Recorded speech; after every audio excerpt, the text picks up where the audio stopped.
Vehicles did more than just stop and pass through the intersection at the Farrelly Justice Complex Wednesday morning.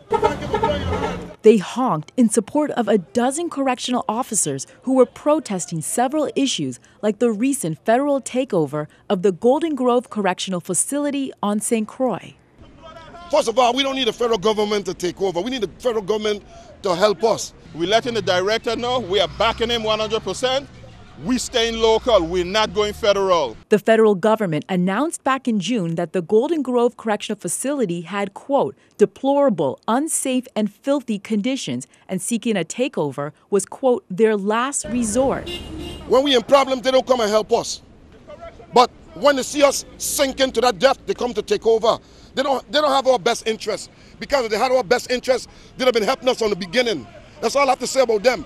And they come here trying to take over our institution. They have never done it any other place in the world. Is it because it's the color of our skin that they come here to take over? Come and help us. Don't come and take over. Give us some federal monies. Give us what we need. A federal takeover of Golden Grove Correctional Facility isn't the only thing that has these correctional officers fired up. They're also upset over the recent 8% slash of all government employees' salaries, including their own. And from the sounds of it, they're not the only ones who agree. Sergeant Warner and Officer Nibbs say the 8% slash in salaries brings them back to salary levels of 2002, and correctional officers haven't had a raise in almost 10 years. Now my pocket empty. Governor, we understand everybody got to take their hit, but this is the problem.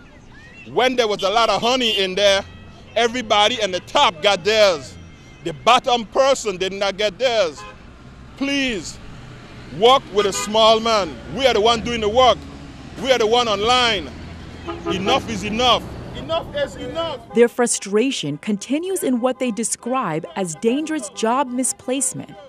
It's time for them to stop putting people in positions that have not been correctional officers. When my officers have to go inside to break a fight up and risk their life without the proper equipment, and then they're going to have to come back out and be investigated. We need to start investigating who investigating us. Political coonies cannot come into correction and think they're going to run correction. Okay, so the director needs your help, Governor, to correct correction, because you're going to have a choice. You're going to either be correction or you're going to have corruption. And enough is enough, and we ain't scared to say what we have to say. Out here, voices, signs, and car honks are heard loud and clear. Allison Bourne-Vanek, News 2.